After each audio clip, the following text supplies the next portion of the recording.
ये कहानी है जॉन विक की। एक ऐसा नाम जिसे सुनते ही बड़े बड़े अपराधियों के चेहरे का रंग उड़ जाता है। लोग उसे चलता फिरता यमराज कहते हैं, क्योंकि जॉन विक सिर्फ इंसानों का शिकार नहीं करता, वो डर का शिकार करता है। अगर वो किसी के पीछे पड़ जाए तो फिर बचना लगभग नामुमकिन हो जाता है। फिर दुनिया की कोई भी ताकत उसे रोक नहीं सकती। लेकिन जरा सोचिए, उस इंसान का क्या हश्र होगा जिसने गलती से भी जॉन की सबसे प्यारी चीज को चोट पहुंचाई हो। तो कहानी शुरू होती है एक बेहद खौफनाक और तनाव से भरे सीन से। हम जॉन को देखते हैं, खून से लथपथ, बुरी तरह घायल है। उसकी हालत इतनी खराब है कि वो ठीक से खड़ा तक नहीं हो पा रहा। लेकिन तभी कांपते हाथों से जॉन अपना फोन निकालता है और उसमें अपनी पत्नी की एक वीडियो चलाता है। लेकिन जॉन की आंखों में सिर्फ दर्द है। कुछ ही सेकंड बाद वो वहीं गिरकर बेहोश हो जाता है। अब सवाल ये है, आखिर जॉन इस हालत में पहुंचा कैसे? इसके लिए हम 2 हफ्ते पीछे चलते हैं, जहां जॉन एक कब्रिस्तान में खड़ा है। वो अपनी पत्नी हेलेन के अंतिम संस्कार में आया है। हेलेन काफी समय से एक लाइलाज बीमारी से लड़ रही थी और आखिरकार वो जॉन को इस दुनिया में अकेला छोड़कर जा चुकी थी। जॉन बाहर से बिल्कुल शांत दिख रहा है, लेकिन उसकी आंखें उसके अंदर टूट चुके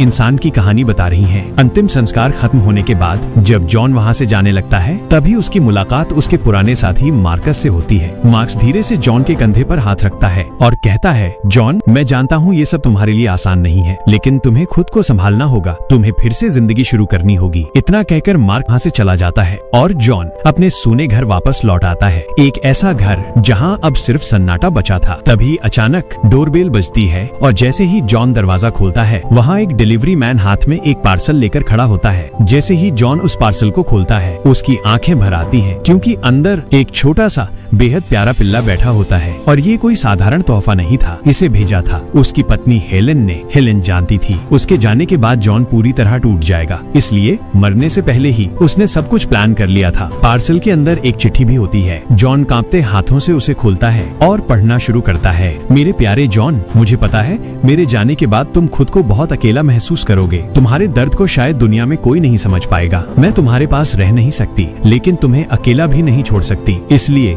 मैं तुम्हारे लिए एक नन्हा दोस्त भेज रही हूँ, ताकि तुम्हें फिर से प्यार करना याद रहे। इसका नाम केटी है। ये शब्द सुनते ही जॉन पूरी तरह खामोश हो जाता है। फिर वो धीरे से उस छोटे से पिल्ले को अपनी गोद में उठा लेता है और बहुत समय बाद उसे पहली बार ऐसा महसूस होता है कि शायद उसके पास जीने की एक छोटी सी वजह अब भी बची है। जॉन जैसे ही खत की आखिरी लाइन पढ़ता है, उसकी आंखों से आंसू बहने लगते हैं। मुझे पता है तुम दोनों एक दूसरे का अच्छे से ख्याल रखोगे। मैं जहाँ भी रहूंगी तुमसे हमेशा प्यार करती रहूंगी, तुम्हारी हेलेन। इतना पढ़ते ही जॉन फूट फूट कर रोने लगता है। यहीं हमें एहसास होता है कि जॉन के अंदर हेलेन के लिए कितना गहरा प्यार छिपा था। धीरे धीरे वक्त गुजरने लगता है और केटी जॉन की जिंदगी का सबसे अहम हिस्सा बन जाती है। वो छोटा सा पिल्ला जॉन की अंधेरी दुनिया में उम्मीद की एक रोशनी बन चुका था। धीरे धीरे उसकी जिंदगी पटरी पर लौट रही थी, लेकिन उसे क्या पता था कि बहुत जल्द सब कुछ फिर से बिखरने वाला है। एक दिन जॉन अपनी पसंदीदा मस्टैंग लेकर बाहर निकलता है और वो एक पेट्रोल पंप पर फ्यूल भरने रुकता है। लेकिन उसी समय वहाँ एक दूसरी कार आकर रुकती है। कार से कुछ गुंडे बाहर निकलते हैं और उनका लीडर था योसेफ। जैसे ही योसेफ की नजर जॉन की विंटेज मस्टैंग पर पड़ती है, वो उसे देखते ही रह जाता है। वो धीरे धीरे जॉन के पास आता है और रूसी लहजे में कहता है, मुझे तुम्हारी ये गाड़ी चाहिए, कीमत बोलो। जॉन बिना डरे पूरी शांति से जवाब देता है, ये गाड़ी बिकाऊ नहीं है। जॉन का जवाब सुनते ही योसेफ का चेहरा बदल जाता है। रईसी के घमंड में चूर योसेफ अब जॉन को नीचा दिखाने की कोशिश करने लगता है, लेकिन जॉन भी चुप रहने वालों में से नहीं था। वो उसे उसी की भाषा में करारा जवाब देता है।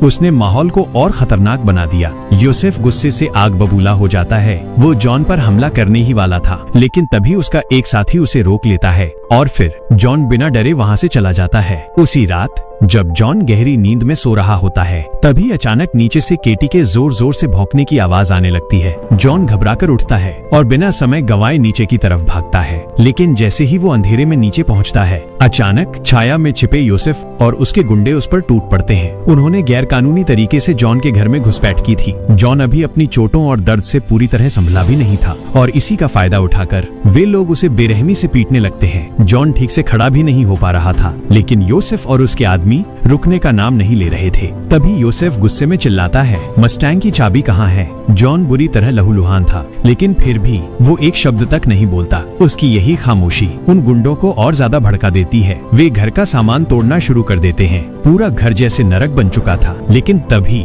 छोटी सी केटी अपने मालिक को बचाने के लिए जोर जोर से भौंकने लगती है। उस मासूम को क्या पता था कि सामने इंसान नहीं दरिंदे खड़े हैं। केटी का शोर सुनकर गुंडे और भड़क जाते हैं और फिर वे वो काम कर देते हैं जिसने सब कुछ बदल दिया। वे उस मासूम पिल्ले को मार डालते हैं। उसी दौरान उन्हें मस्टैंग की चाबी मिल जाती है और जाते जाते यूसुफ जॉन के सिर पर जोरदार वार करता है, जिससे जॉन वहीं बेहोश होकर गिर पड़ता है। इसके बाद वे लोग जॉन की मस्टैंग लेकर वहां से फरार हो जाते हैं। अगली सुबह जब जॉन को होश आता है तो उसकी धुंधली आंखों के सामने केटी का बेजान शरीर पड़ा होता है। वही मासूम साथी जो हेलन की आखिरी निशानी थी, वही जो जॉन के जीने की आखिरी वजह बन चुकी थी। और उसी पल जॉन के अंदर कुछ बदल जाता है। उसके दुख की जगह अब एक ठंडा और खौफनाक गुस्सा ले चुका था। फिर हम जॉन को घर के बाहर देखते हैं। वो चुपचाप जमीन में एक गड्ढा खोदता है और भारी दिल से केटी को दफना देता है। उस समय उसकी आंखों में आंसू नहीं थे, सिर्फ सन्नाटा था। ऐसा सन्नाटा जो आने वाले खूनी तूफान का संकेत दे रहा था। इसके बाद वो सीधा पहुंचता है ऑरेलियो के गैराज। ऑरेलियो कोई मामूली आदमी नहीं था। वो चोरी की गाड़ियों को नई पहचान देने और उनके नकली दस्तावेज बनाने का काम करता था। जॉन को पूरा यकीन था कि उसकी मस्टैंग यहीं लाई गई होगी। जैसे ही ऑरेलियो जॉन को देखता है,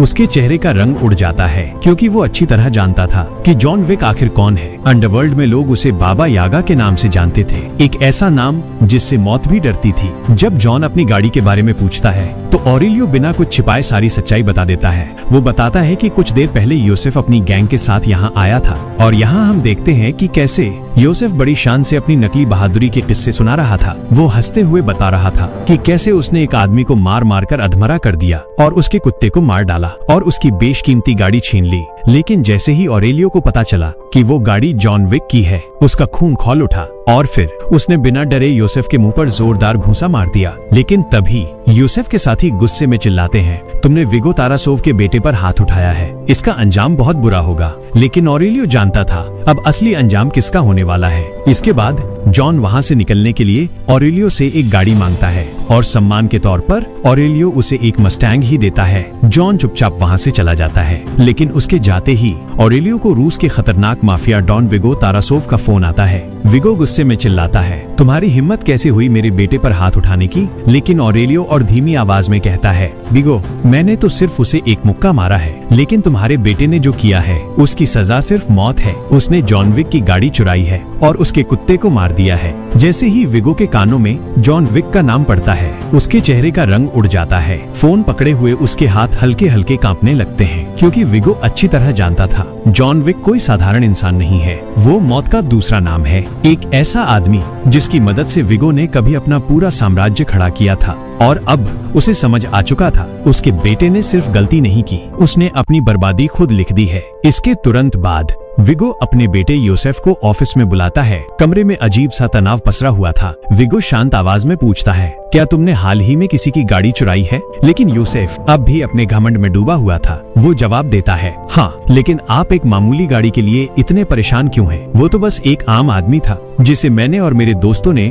उसे आसानी से निपटा दिया। इतना सुनते ही विगो यूसुफ के पेट में जोरदार घूंसा मारता है। यूसुफ दर्द से तड़प उठता है, लेकिन उसे अब भी समझ नहीं आ रहा था कि आखिर मामला कितना बड़ा है। वो गुस्से में चिल्लाता है, आखिर कौन है ये जॉन विक और वो हमारा क्या बिगाड़ लेगा। तभी विगो और धीरे धीरे अपने बेटे के करीब जाता है और जॉन की सच्चाई बताता है। फिर वो भारी आवाज में कहता है, सुनो यूसुफ, जो लोगों को मारता है उसे हम कातिल कहते हैं और जो बड़े बड़े कातिलों को मार दे उसे दुनिया बुगी मैन कहती है। लेकिन जॉन विक वो आदमी है जिसे बुगी मैन को मारने के लिए भेजा जाता था। ये सुनते ही यूसुफ के चेहरे से हंसी गायब हो जाती है। अब पहली बार उसे डर महसूस होने लगा था। विगो आगे कहता है, तुम नहीं जानते उसने अकेले कितने साम्राज्य खत्म किए हैं। वो सिर्फ एक किलर नहीं है, वो एक इरादा है, एक चलता फिरता कहर। उसे किसी को मारने के लिए बड़ी बंदूकों की जरूरत नहीं पड़ती। वो धीमी आवाज में कहता है, मैंने अपनी आंखों से उसे सिर्फ एक पेंसिल से 3 आदमियों को मारते देखा है और यकीन मानो वो ये काम एक बार नहीं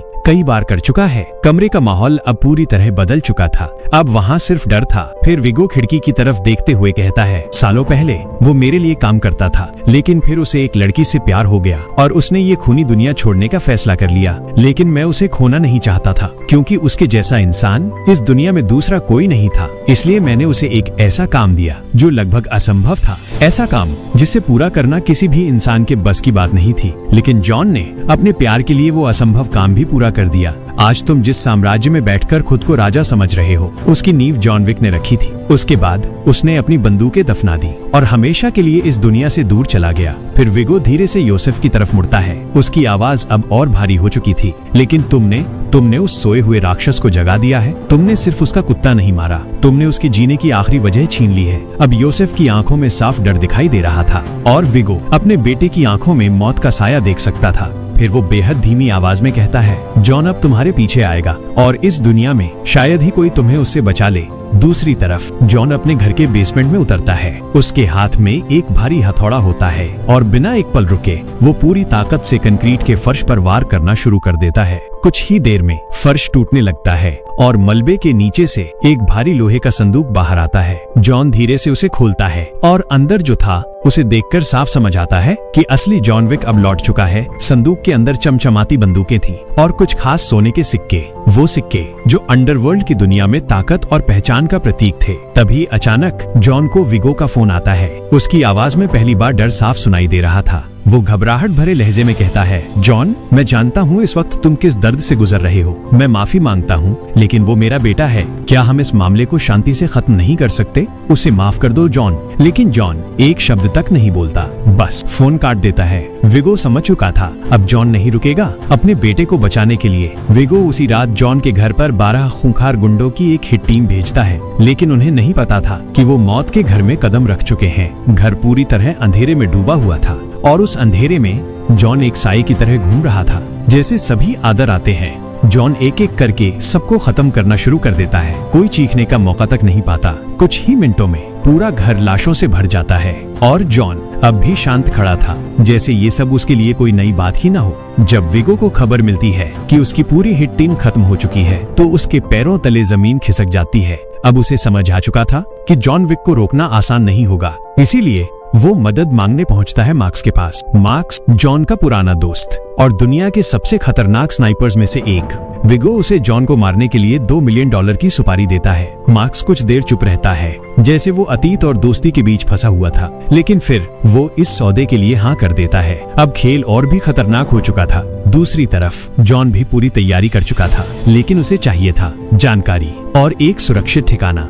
इसीलिए वो पहुंचता है शहर के सबसे रहस्यमयी होटल, द कॉन्टिनेंटल। अंडरवर्ल्ड की दुनिया में कॉन्टिनेंटल सिर्फ एक होटल नहीं था, वो एक पवित्र जगह थी। एक ऐसी जगह जहाँ का कानून पत्थर की लकीर माना जाता था। यहाँ एक सबसे बड़ा नियम था, कोई बिजनेस नहीं। मतलब होटल की सीमा के अंदर न कोई गोली चलाएगा, न कोई किसी की हत्या करेगा, और अगर किसी ने ये नियम तोड़ा तो उसे एक्सकम्युनिकाडो घोषित कर दिया जाता, यानी उस इंसान की मौत तय मानी जाती थी। जॉन रिसेप्शन तक पहुंचता है, फिर वो अपनी जेब से एक सोने का सिक्का निकालकर काउंटर पर रखता है। ये सिक्के सिर्फ पैसे नहीं थे, ये उस दुनिया की मुद्रा थे जहाँ भरोसा, वफादारी और खून की कीमत चलती थी। यहाँ जॉन सुरक्षित था ताकि दिन भर मौत बांटने के बाद वो कुछ देर चैन की सांस ले सके। कॉन्टिनेंटल की लॉबी में दुनिया के सबसे खतरनाक कातिल आराम से घूम रहे थे। तभी जॉन की नजर एक महिला पर पड़ती है। उसका नाम था परकिंस। वो भी उसी रात होटल में आई थी। जैसे ही उसकी नजर जॉन से मिलती है, वो हल्की सी रहस्यमयी मुस्कान देती है और बिना कुछ कहे वहाँ से चली जाती है।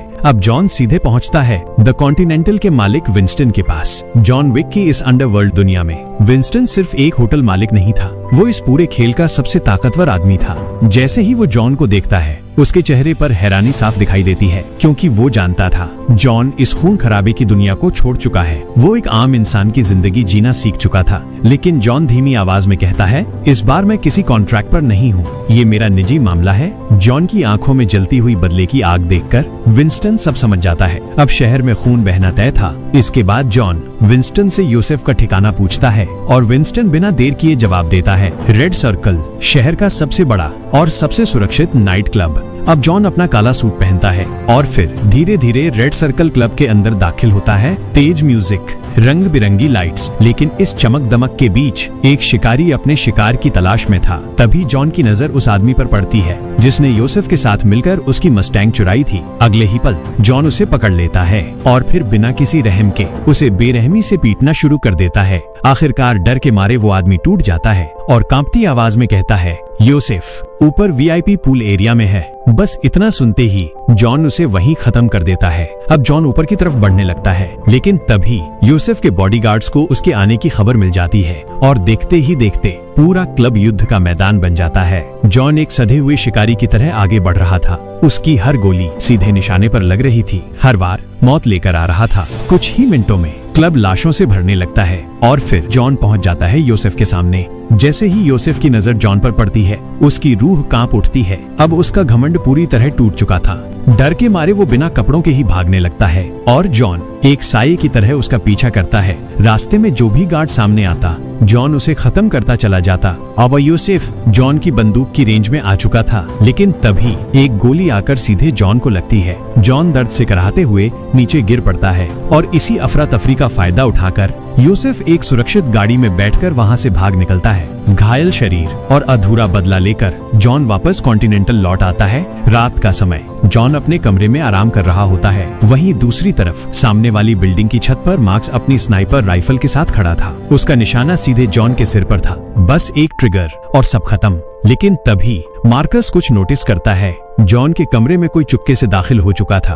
वो थी परकिंस। विगो ने उसे भारी रकम देकर कॉन्टिनेंटल के नियम तोड़ने का काम सौंपा था। उसे वहीं जॉन को मारना था, लेकिन तभी मार्कस ट्रिगर दबाता है। हालांकि जॉन को मारने के लिए नहीं, बल्कि उसे बचाने के लिए। गोली सीधे जॉन के तकिए के पास जाकर लगती है और उसी पल जॉन की आंख खुल जाती है। इससे पहले कि परकिंस हमला कर पाती, जॉन बिजली की तेजी से उठता है और कुछ ही सेकंड में उसे जमीन पर दबोच लेता है। अब जॉन का हाथ सीधे परकिंस के गले पर था। उसकी पकड़ इतनी मजबूत थी कि परकिंस की सांसें अटकने लगती हैं। जॉन गुस्से में पूछता है, योसेफ कहाँ है? लेकिन परकिंस डरते हुए जवाब देती है, मुझे नहीं पता वो चूहा कहाँ छिपा है। ये सुनते ही जॉन अपनी पकड़ और मजबूत कर देता है। फिर ठंडी आवाज में कहता है, अगर कल का सूरज देखना चाहती हो तो मुझे विगो की ऐसी कमजोरी बताओ जो मुझे अभी तक नहीं पता। अपनी जान बचाने के लिए वो आखिरकार वो राज उगल देती है जिसे विगो ने सालों से दुनिया से छिपा कर रखा था। एक पुराना चर्च जहाँ विगो की सारी काली कमाई,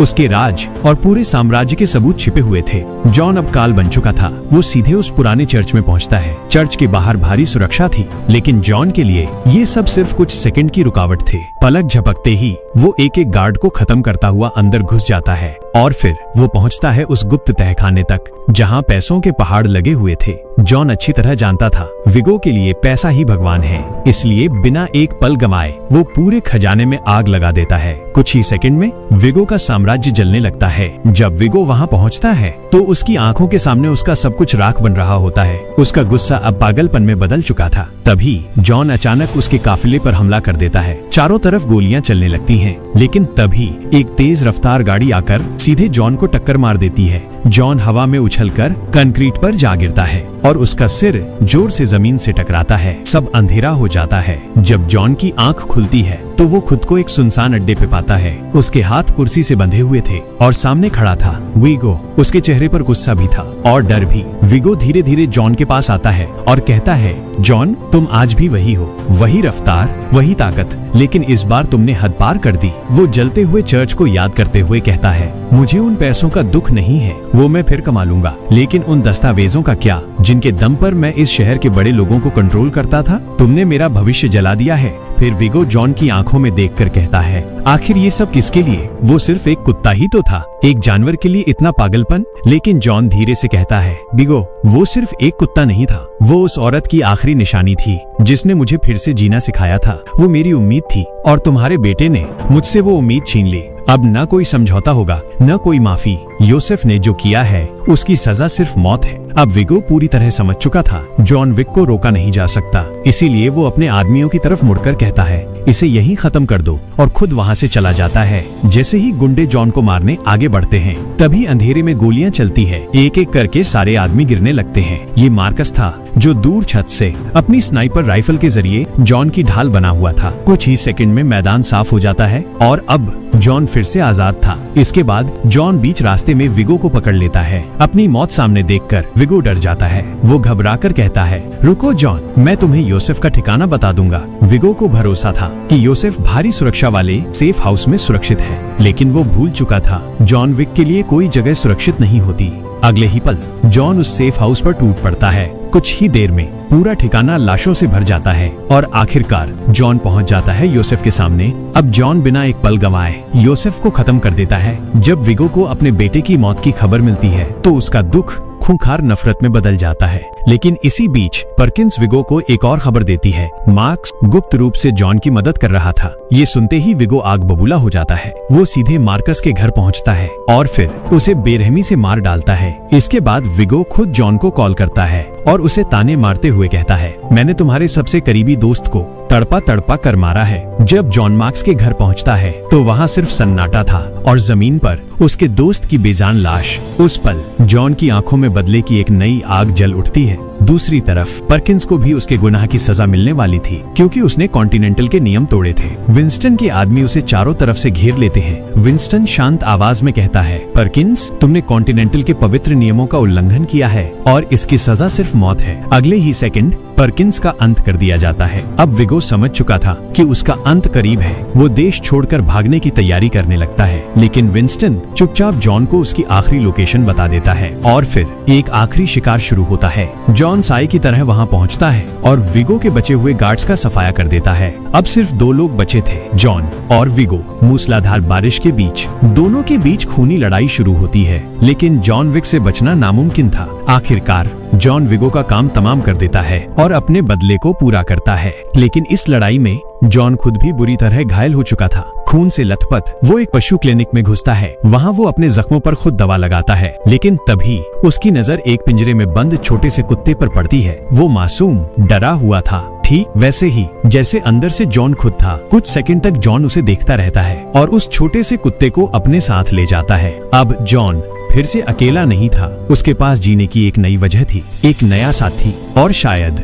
एक नई शुरुआत भी। तो दोस्तों, ये थी जॉन विक की प्रतिशोध, दर्द और वफादारी से भरी कहानी। अगर आपको ये वीडियो पसंद आई हो तो वीडियो को लाइक जरूर करें और ऐसे ही शानदार मूवी एक्सप्लेनेशन के लिए चैनल को सब्सक्राइब कर लीजिए। धन्यवाद।